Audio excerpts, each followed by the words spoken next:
Kagame, hein, il n'en parle pas. Paul Kagame est la personne la plus juste pour eux, est la personne la plus juste, la plus correcte, la personne travailleuse, qui est un exemple pour l'Afrique. Ils oublient qu'au Rwanda, il y a un problème par rapport à la liberté d'expression. Ils oublient que les droits humains sont quand même bafoués au Rwanda. Du point de vue économique, Paul Kagame se bat depuis 1994, il est là-bas. 1994, après le génocide. C'est vrai qu'il est venu en des moments très difficiles, il y a des millions de morts. Il a pris la barque, il a pu quand même travailler pour stabiliser le Rwanda. Aujourd'hui, il se permet même avec son armée d'aller au Mozambique pour mener la guerre contre des terroristes. On ne dit rien. Quand il s'agit de Paul Kagame, les soi-disant panafricains ne disent rien. On sait ce qu'il en est au Rwanda, avec la liberté d'expression. Il n'y a pas longtemps, d'ailleurs, il y a moins de 5 ans, 2 ans, 3 ans, le gouvernement anglais, le premier ministre anglais, avait attaqué, s'en était pris à Paul Kagame, tout simplement, parce que la liberté d'expression n'était pas prise en compte dans son pays. Les droits humains étaient bafoués.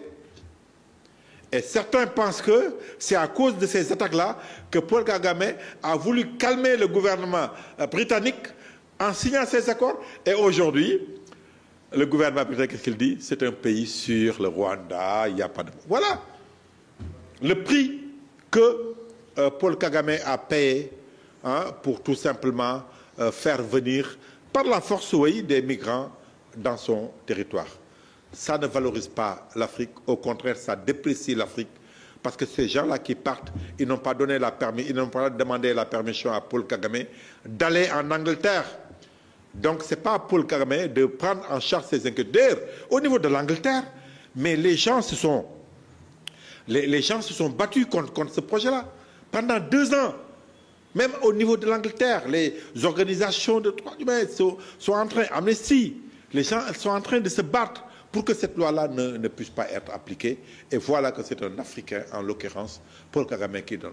Si ce n'est pas pour l'argent, c'est pourquoi? C'est pour l'image également, que les gens arrêtent de dire que Paul Kagame n'est pas... Et toutes ces actions-là qu'il mène à travers certains terres, parce que récemment, il a aidé des Afghans à venir s'installer au Rwanda. Donc, il veut tout simplement se donner une bonne image, mais ce n'est pas ça qui va lui permettre de l'avoir. La belle image qu'il peut avoir, c'est vrai, s'il y a des efforts qu'il a eu à faire au niveau de l'économie, au niveau de son pays, mais on ne peut pas comprendre qu'au niveau quand même de son pays, que les gens ne puissent pas être libres pour dire ce qu'ils pensent. Et c'est là l'effort que Paul Kagame devrait, en tout cas c'est l'effort qu'il devrait apprendre à faire, mais pas en signant, donc en faisant des compromis ou des compromissions avec le gouvernement anglais. Ça ne donne pas une bonne image de l'Afrique, ça ne donne pas une bonne image du Rwanda.